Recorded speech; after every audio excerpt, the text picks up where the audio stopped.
बिस्टान सा विद्या विमुक्त के आज का दिन बड़ा ही सौभाग्य का दिन है। इस धरती पर कई वीर जन नायकों ने जन्म लेकर पूरे विश्व में भारत का नाम अग्रणी है। पूर्व राज्य कृषि मंत्री बालकृष्ण पाटीदार ने कहा कि सरस्वती विद्या मंदिरों में पढ़ने वाला हर बच्चा देश का सच्चा देशभक्त बनता है। शिशु मंदिर में पढ़ने वाले माता पिता के बच्चे अपने बुढ़ापे को सुरक्षित करते हैं, क्योंकि यहाँ पर शिक्षा के साथ साथ जीवन के अच्छे संस्कार, अपने से बड़ों के आदर भाव एवं सम्मान भी सिखाया जाता है। इसी के साथ बड़वाह विधायक सचिन बिरला ने अपने विचार व्यक्त करते हुए कहा कि मेरे क्षेत्र हमें अपने क्षेत्र के बच्चों को समान शिक्षा देना चाहिए, विभिन्न प्रकार की सुविधा देनी चाहिए जिससे कि धर्मांतरण न होने पाए और आदिवासी समाज के बालक पढ़े और देश सेवा में आगे बढ़े। यह बातें बिस्टान सा विद्या विमुक्त के आज का दिन बड़ा ही सौभाग्य का दिन है। इस धरती पर कई वीर जन नायकों ने जन्म लेकर पूरे विश्व में भारत का नाम अग्रणी है। पूर्व राज्य कृषि मंत्री बालकृष्ण पाटीदार ने कहा कि सरस्वती विद्या मंदिरों में पढ़ने वाला हर बच्चा देश का सच्चा देशभक्त बनता है।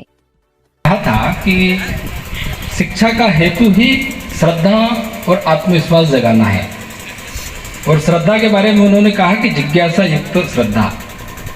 हमारे यहाँ जैसे महाभारत काल में हम देखते हैं कि अर्जुन और कृष्ण का जो संवाद है और जो संवाद से गीता की रचना हुई, वास्तव में अर्जुन की कृष्ण के प्रति पूर्ण श्रद्धा थी, लेकिन श्रद्धा सब में भी जिज्ञासा थी। कई बार रहता है तो श्रद्धा रहती इसलिए प्रश्न नहीं करना, ऐसा नहीं है। श्रद्धा होने के बाद भी प्रश्न खड़े हो सकते हैं, मनुष्य का मन है, शंकाएं खड़ी हो सकती है। और अर्जुन की पूर्ण श्रद्धा होने के बाद भी अपने शंका समाधान के लिए अपने मन में आने वाले प्रश्नों का उत्तर जानने के लिए कृष्ण से बार बार प्रश्न करते थे, और कृष्ण जब एक उत्तर दे देते थे। भारत के कुछ विद्यार्थी इंग्लैंड पढ़ने गए थे, हम सबको मालूम है आजकल विदेश पढ़ने जाने का एक बड़ा वो है। एक समय था कि दुनिया के लोग भारत पढ़ने आते थे नालंदा और तक्षशिला में, लेकिन अब बाहर पढ़ने जाते हैं। इंग्लैंड पढ़ने गए हुए तो कुछ विद्यार्थी, तो वहाँ पर पढ़ते पढ़ते सब विद्यार्थियों का रहता है कि छुट्टी का दिन रहता है तो थोड़ा मौज मस्ती इधर उधर आना जाना करते ही हैं। तो उन्होंने कहा कि आज इंग्लैंड के कुछ स्थानों पर घूम लिया जाए।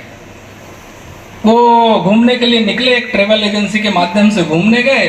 तो घूमते घूमते वो एक जगह गए तो हर जगह कुछ स्थान रहते, उसको दिखाने वाला गाइड रहता है।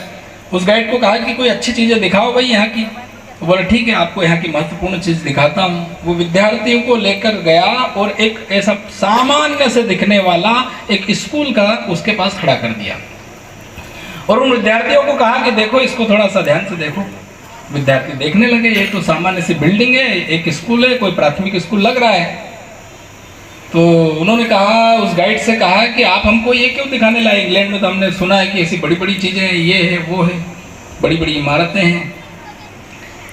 तो उस गाइड ने कहा कि आप इस स्कूल को ध्यान से देखो, ये स्कूल की एक विशेषता है। उन्होंने क्या है? उस गाइड ने बताया कि इस स्कूल में जो भी लकड़ी लगी हुई है, ये जब इंग्लैंड और स्पेन का युद्ध हुआ था और उसमें इंग्लैंड की सेना कम होने के बाद भी स्पेन की सेना को पराजित करके आई थी, और उनकी जो नावें थी उन नावों से ये उनकी लकड़ी से ये बना हुआ विद्यालय है। और हमारे यहाँ पर इस विद्यालय में इंग्लैंड पढ़ाया जाता है, देश पढ़ाया जाता है, राष्ट्र पढ़ाया जाता है। ये विशेषता बताई। हम कई बार सोचते हैं कि छोटे छोटे से देश थे, इंग्लैंड जैसे देश थे, हॉलैंड, पोलैंड, स्पेन, ये छोटे छोटे देश होने के बाद भी दुनिया भर में अपने उपनिवेश क्यों खड़ा कर सके? ऐसी पीढ़ी उन्होंने तैयार की। लेकिन हमको भी अपनी शिक्षा पद्धति के बारे में सोचना पड़ेगा कि भारत को किस आधार पर चलना है। स्वामी विवेकानंद जी ने कहा कि शिक्षा का उद्देश्य क्या है? शिक्षा के उद्देश्य में पहली लाइन उन्होंने कही कि श्रद्धा और आत्मविश्वास जागृत करना मनुष्य के अंदर, ये पहला उद्देश्य है।